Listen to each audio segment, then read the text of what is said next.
Coming up on Locked On Dodgers, a big deal is already being made about Shohei Ohtani, maybe not talking to the media very much. Who's making the big deal, you ask? The media. We'll talk about whether that's an issue or not. We'll also finally dig into the new Dodger uniforms from Nike. We've taken some time to think about it. We'll talk about the differences and whether they are improvements or, whatever the opposite of improvements is. And we talked a little bit about the Super Bowl and specifically the joy of watching a game you don't actually care about so you can just enjoy the sports of it all. That's what's on tap. So let's get Locked On Dodgers. You are Locked On Dodgers, your daily Los Angeles Dodgers podcast. Part of the Locked On Podcast Network, your team every day.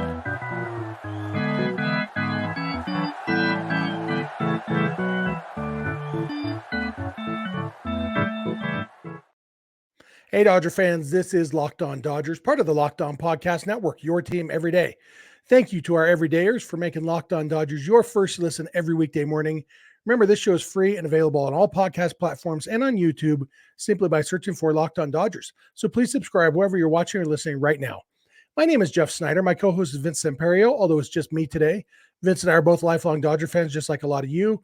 We've also both spent time covering the Dodgers in the press box and the locker room, so we're not quite insiders, but we bring you the smart fans' perspective on our boys in blue every weekday morning. Today's episode is brought to you by FanDuel. Make every moment more. New customers join today and you'll get $150 in bonus bets if your first bet of $5 or more wins. Visit FanDuel.com/lockedon to get started. And it was an exciting weekend in the world of sports. Obviously, the first weekend of Dodger spring training. The Padres also finally reported to camp, so there are now two teams in spring training and only more to come. And obviously, the Dodgers are the ones we care most about. But we saw the first bullpen sessions from Yoshinobu Yamamoto and Tyler Glasnow and Walker Buehler, Evan Phillips, Brusdar Graterol. A lot of different guys through bullpen sessions, and it was a lot of fun to see. And we didn't, get great video of it. Most of it is reporters holding up their phone from. If you've been to Camelback Ranch, there's not super good video access unless you are part of the team. The Dodgers video crew can be inside there getting better video, but just regular reporters don't really have great access all the time to get the best video. And maybe not the best equipment to get the best video either, but it's still fun to hear the pop of the mitt, all of that stuff. One of the things that went on this weekend, Shohei Ohtani did talk with the media on Friday. It was nothing really notable. The one thing I remember notable that he said was that he feels a little bit like a rookie again, being on a new team, and the excitement of that, and that's fun. But Ohtani talking to the media did bring up questions about how often Ohtani is going to talk to the media, because this was a scheduled press conference, and just the nature of the beast that there are so many reporters who want to talk to Shohei Ohtani. He's always been a guy, he doesn't do many one-on-one interviews, if any. And like when he was with the Angels, he would only talk to the media after he pitched, and maybe once in a while if he had a big offensive game. But for the most part, it was just once a week. After he pitched, he would talk to the media. Now, he's not pitching this year, and so that doesn't work necessarily. And so there's already questions being raised about how often will he talk to the media. And of course, it's the media raising these questions. And Ken Rosenthal wrote an article about it, and he acknowledged that it probably doesn't actually benefit players at all on the field. He did say that he thinks that it's good for players to get their perspective out on things and blah, blah, blah, blah. Realistically, it only really matters to the media. And in a way that matters to us fans, because we do want to hear Shohei's thoughts on things. But when you think about so many of the interviews that we get a lot of the time, like when we had Evan Phillips on this show a couple weeks ago, one of the things that was really refreshing to me was that he did give thoughtful answers and not just cliche answers. But most of the time, when you get a post-game interview with, the star of the game or whatever, well, you got to give got to give the other team a lot of credit, and got to give Barnesy credit. Caught a great game, put the fingers down, and I hit the glove. I didn't shake him off once all night, and I just go out there, give it 100%. And I just do what I can do, and I just count on my teammates to. And it's all the same stuff. It's not anything at all meaningful. And so, yeah, it's quotes that reporters can put in their articles and stuff, but it's pretty rare in a post-game interview that you get anything of real substance that actually lends greater insight. Maybe the one-on-one interviews where somebody's working on a feature article and that you kind of get more information in those interviews sometimes, but post-game interviews, it's like, it's almost like having been in those post-game interviews in the scrum and just watched a lot of them on Sportsnet LA after games.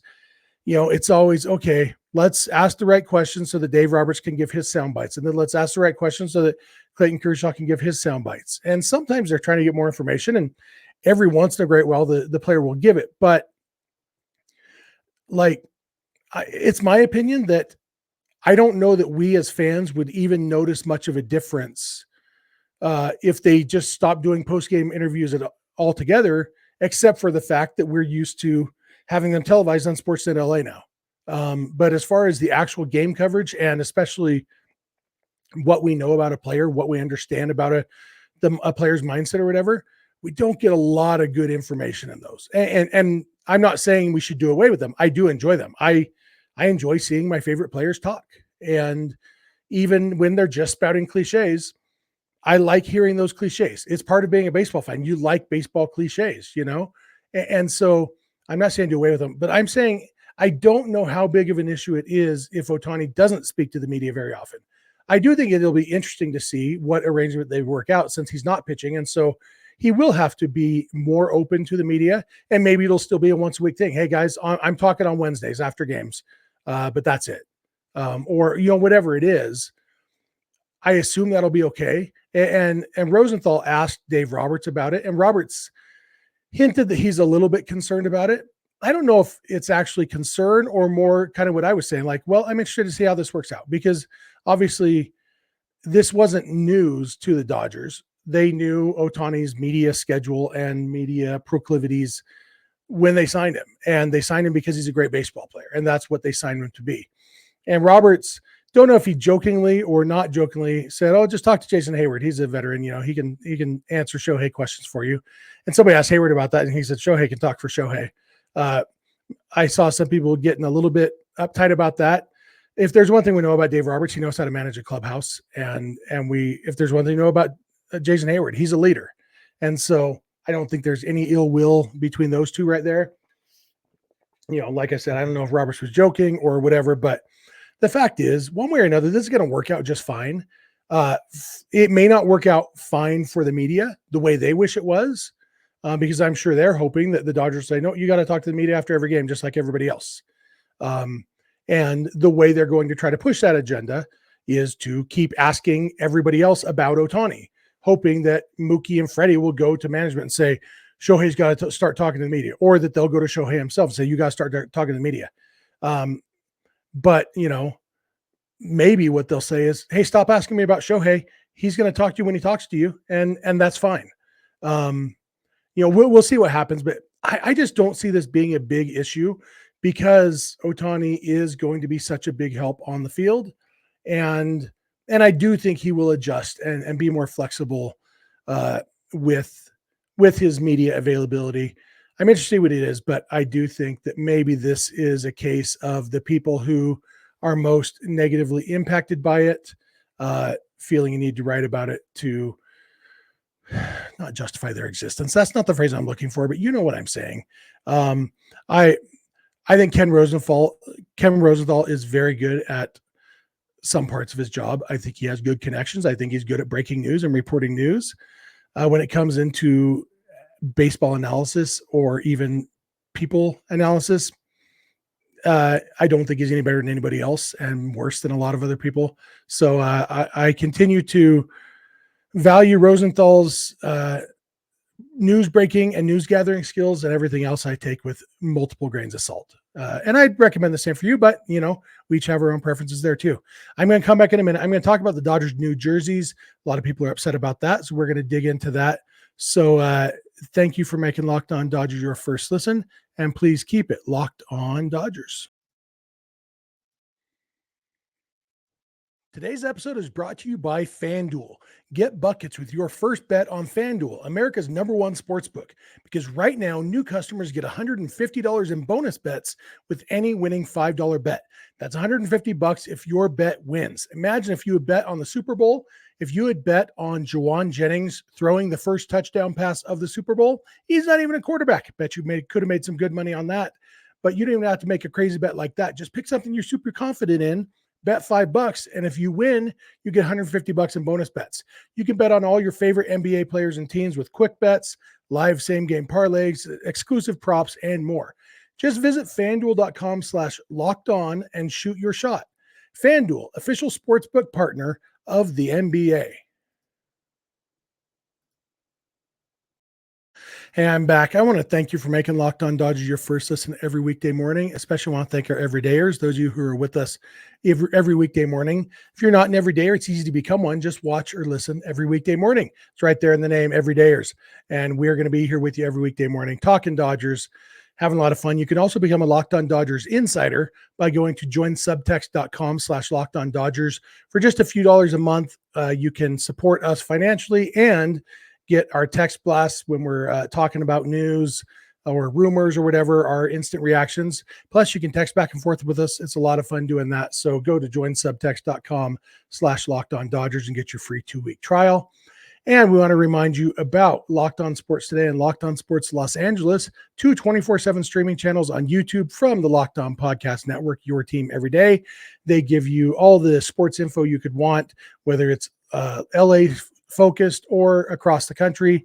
Obviously, big news, at least on Locked On Sports Today, will be the Super Bowl, which happened yesterday. I'm going to dig into the Super Bowl in the third segment today, but check out those two 24/7 streaming channels over on YouTube. And digging into our next topic, which is the Dodgers' new jerseys. And this has been a topic of interest among Dodger fans for weeks now. It probably started with Ohtani's press conference in December. That's when we started to notice the big thing there was the name on the back. The letters are smaller and wrapped at a different circumference or whatever you want to call that. And a lot of people are upset about it. And my goal in life is always to not have knee-jerk reactions. And so I didn't want to talk about it immediately because I didn't know for sure if I thought these are bad or just these are new. And to a lot of people, those two are synonymous. And I try not to be one of those people. I don't want to assume something's bad just because it's new. And so I wanted to give it some time, see how they look, give it more time to see how they look, et cetera, and try to figure out the reasoning behind it. And so with all of that said, there's kind of four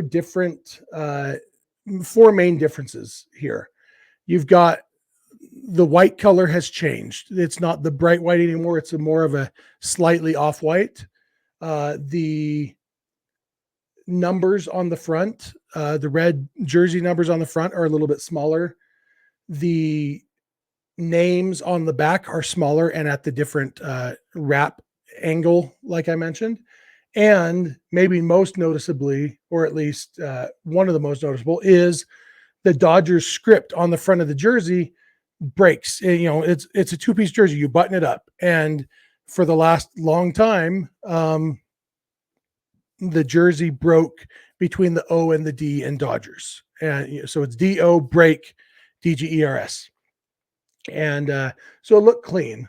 And one of the reasons that people noticed this was because at Shohei Ohtani's press conference, he's wearing the jersey and you could kind of see that the break now goes through the middle of the D, not the middle of the D. It's closer to the left side, but through the D.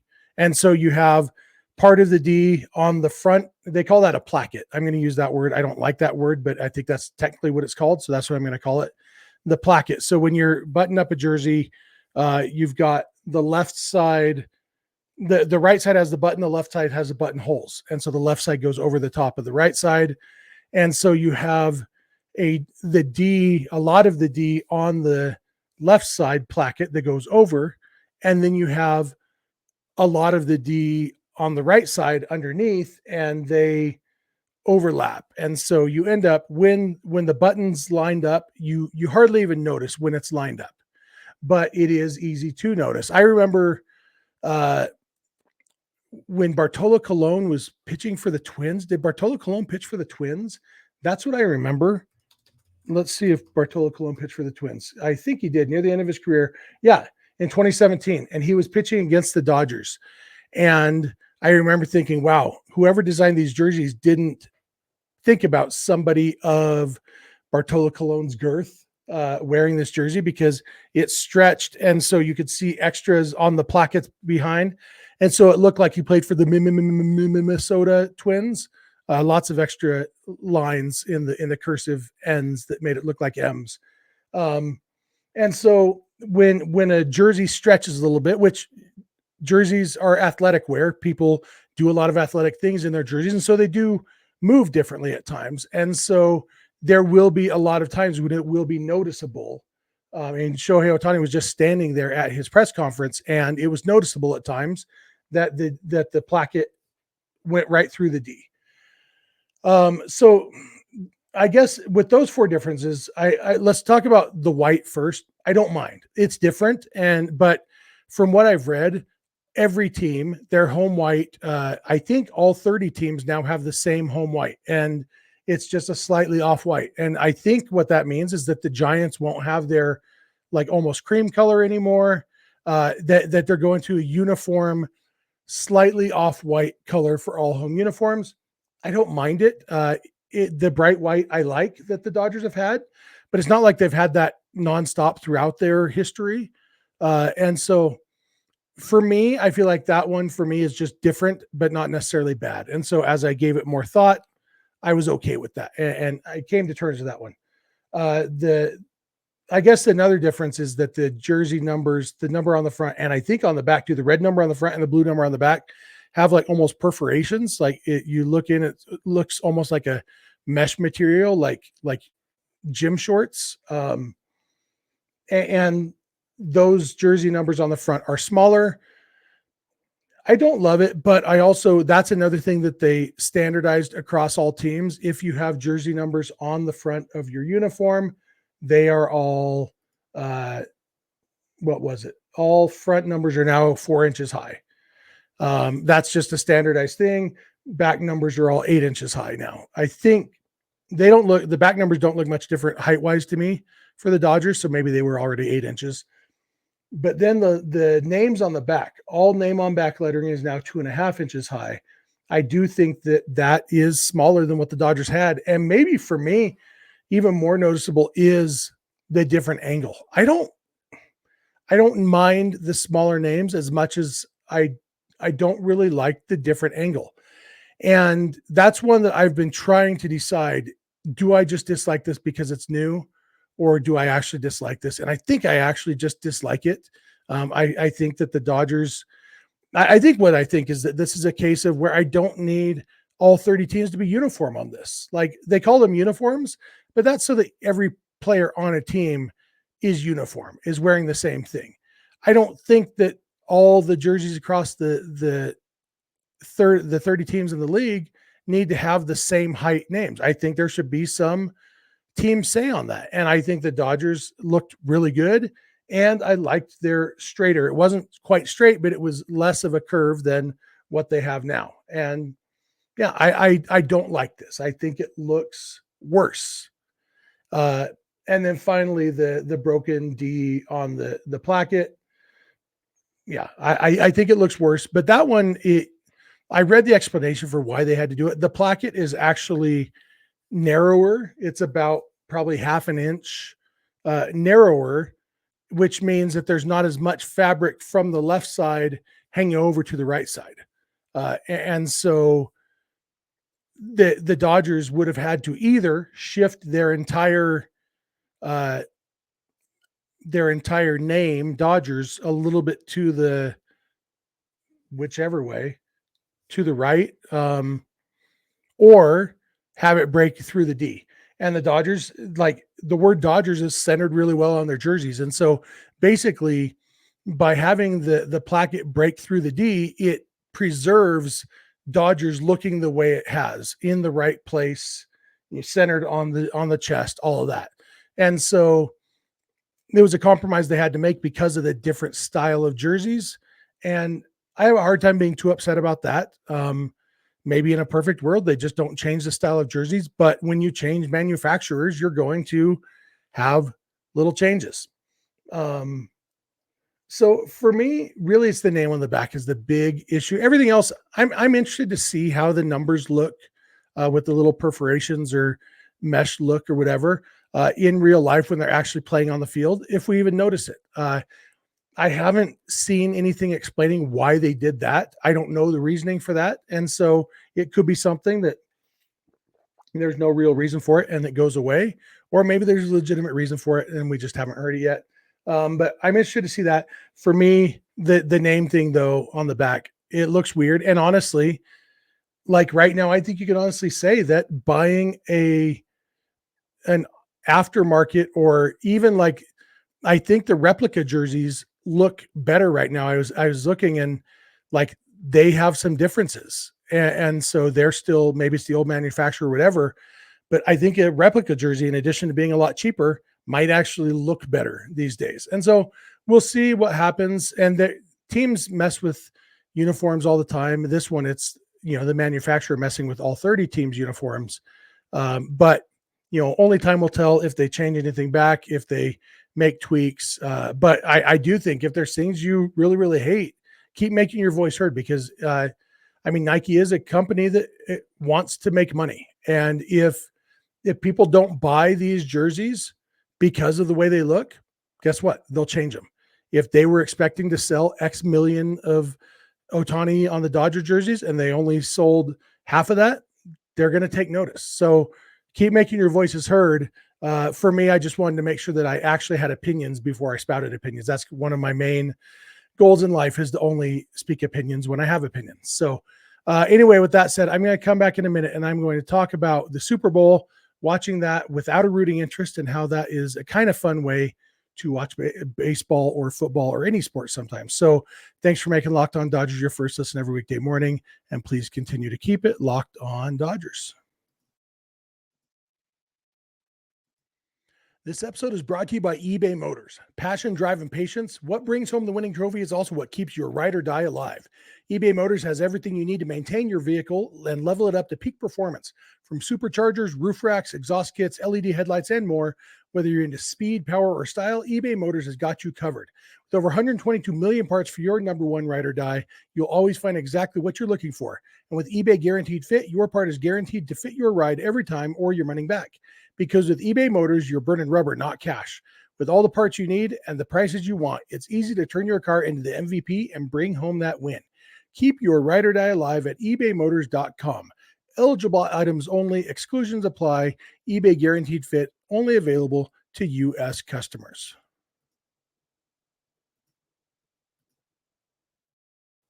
Hey, I'm back. I want to thank you again for making Locked On Dodgers your first listen every weekday morning, especially our everydayers. Remember, if you're not an everydayer, you can become one just by watching and listening every weekday morning. You can become a Locked On Dodgers insider by going to joinsubtext.com/Locked On Dodgers. Text back and forth with us. It's a lot of fun. We have a good group over there, and we're enjoying it. So join that group. And be sure to check out Locked On Sports Today and Locked On Sports Los Angeles, 2 24/7 streaming channels on YouTube from the Locked On Podcast Network, your team every day. And the Super Bowl was on Sunday night. It's over, which means now it's officially baseball season. I know the NBA is still going on and NHL is going on, and those are fine, but it's baseball season. And but I did enjoy watching the Super Bowl. And one of the things that I enjoy about watching football, if you're an everydayer, I don't care about other sports. I enjoy other sports, but I do not have a favorite team in any other sport. I guess when I was in college, I cared about college sports, and my favorite team was BYU because that was the school I went to. But that was a long time ago. You can see these gray hairs and see how long ago that was. The fact is, I do not have a favorite NFL team. I don't have a favorite NBA team. I don't have a favorite NHL team. Don't have a favorite MLS team. I enjoy watching all those sports, but I don't care who wins. And in any given game, I'll find myself rooting for one team or the other, but not because I have a rooting interest, just because my brain, for whatever reason, on any given day, it's like, I want this team to win this game because of this reason, or without a reason, and just I find myself rooting for them. So that's who I'm rooting for. It's a fun way to watch. And one of the things that I really enjoyed about watching the Super Bowl is it's an experience. Like, it's easy to get caught up in the Kansas City Chiefs, their dynasty. It's boring. They're winning too many games, blah, blah, blah, blah. And I get that. And I don't take that away from anybody. And if you have a rooting interest, I get it. If you care about football and the team you like is a rival of the Chiefs, you're not going to like the Chiefs. If you are a 49ers fan, you were definitely rooting for the 49ers in the Super Bowl. And that's great. But for me, not having a rooting interest, I was able to just enjoy the game for just the sports of it. And I used to get this in baseball a lot in the postseason before this 12-year stretch, or 11-year stretch where the Dodgers were actually winning the division every year, going to the postseason every year. Like, for most of my life as a Dodger fan, the Dodgers are like, okay, every once in a while we'll make the postseason, but nobody really thinks we're going to win the World Series. And so I remember 2004, my wife and I we got married in late 2003. And so 2003 was a lot of fun. It was the first postseason we ever watched together. She fell in love with Pudge Rodriguez. That play at the plate when he had the collision at home plate, held onto the ball and held the ball. I think it was to win the series even.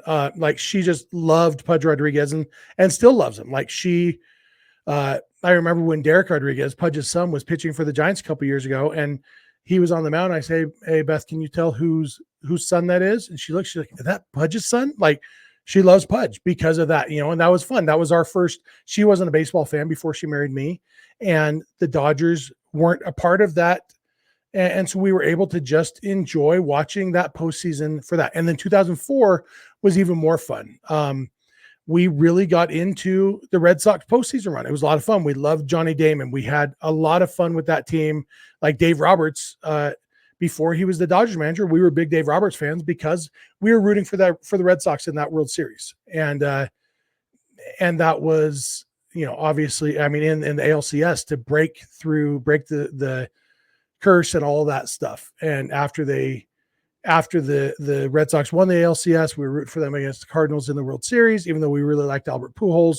Like, just, it's fun to watch without a rooting interest because you can just enjoy the people of it all. And that's what the experience I had watching the Super Bowl on Sunday. I loved the way the game ended because I didn't care who won. I found myself rooting for the Chiefs. I think it's partly because I am a big Taylor Swift fan. But also I think I grew up not liking the 49ers. And here in Utah, where I live, the 49ers are a pretty popular team because Steve Young went to BYU. And so there's a lot, we don't have a football team here. And so a lot of people in Utah have claimed the 49ers, same reason that they've claimed the Braves. There's a lot of Braves fans here because Dale Murphy is, a Mormon and lives in Utah now and all those things. And so there's that Utah connection. And so people like who they like. But for me, without a rooting interest, I was like, I was rooting for the Chiefs. And like, I loved that Mecole Hardman Jr. scored the winning touchdown. This was his third Super Bowl to play in. In his first two, he had a combined yardage of 0 yards. He had 6 receiving yards in the first 2 games, 3 receptions for a total of 6 yards, and -6 rushing yards, 1 rush for -6 yards. And that was it in 2019 and 2020. He played in both of those Super Bowls.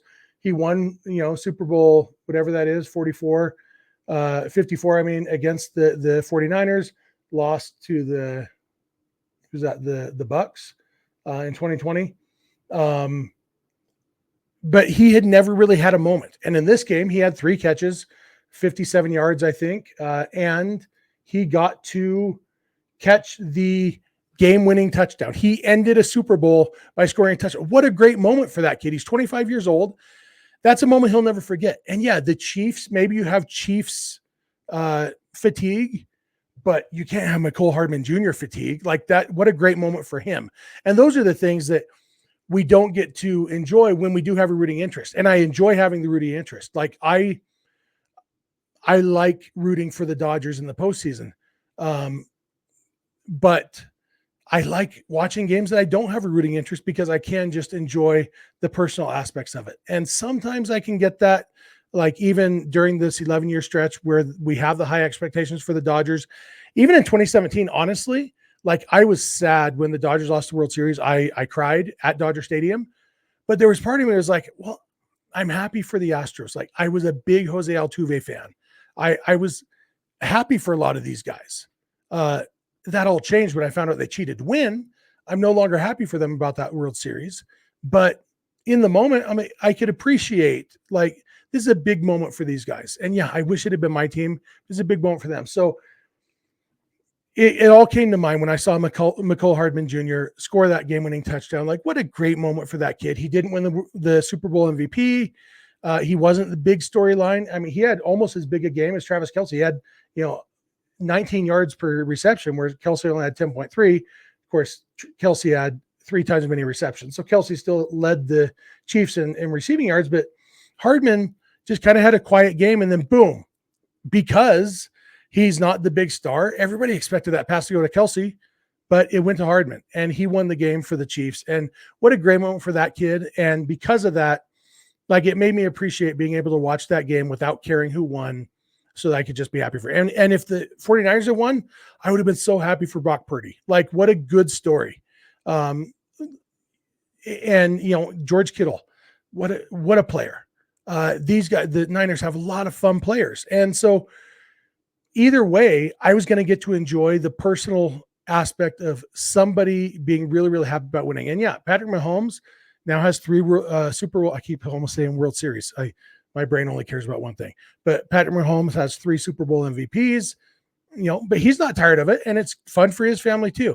And every moment. So I think about the Dodgers this year with Ohtani has never played a postseason game. Yeah, the Dodgers are ruining baseball, whatever, but you got some great stories. Yamamoto, first time over to the United States, so he's never played in the Major League postseason. Ohtani's never played in the Major League postseason. Miguel Rojas has never won a World Series. There's guys who, while the Dodgers have been awesome, there's guys on this team who have never won a World Series. Some guys who have never played in the postseason. And so while I understand why other fans might have Dodgers fatigue, for me, even if I didn't care about the Dodgers, it's going to be fun to see Ohtani in the postseason. And the fact that I do care about the Dodgers, is going to mean even more for me when Ohtani wins his first World Series and Kershaw wins his second World Series.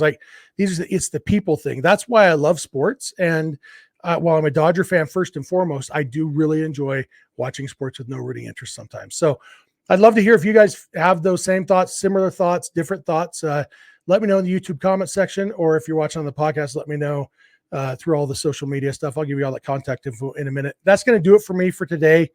Thank you for making Locked On Dodgers your first listen every weekday morning. Especially thank you to our everydayers. If you're not an everydayer, you can become one by watching or listening every weekday morning. Remember, you can become a Locked On Dodgers insider by going to joinsubtext.com/LockedOnDodgers. Remember to check out Locked On Sports Today and Locked On Sports Los Angeles, the 2 24/7 streaming channels on YouTube from the Locked On Podcast Network. You can follow us on Instagram, Twitter, and TikTok at Locked On Dodgers. Vince is on Twitter at VinceSince91. I am on Twitter at Snydog.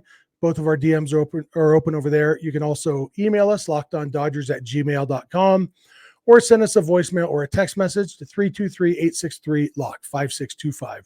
We are here every weekday morning, and we hope you'll be here with us. When you get in your car or sit on your couch, tell your smart device to play podcast Locked On Dodgers. And remember, you don't have to agree. You just have to listen. We'll talk to you tomorrow.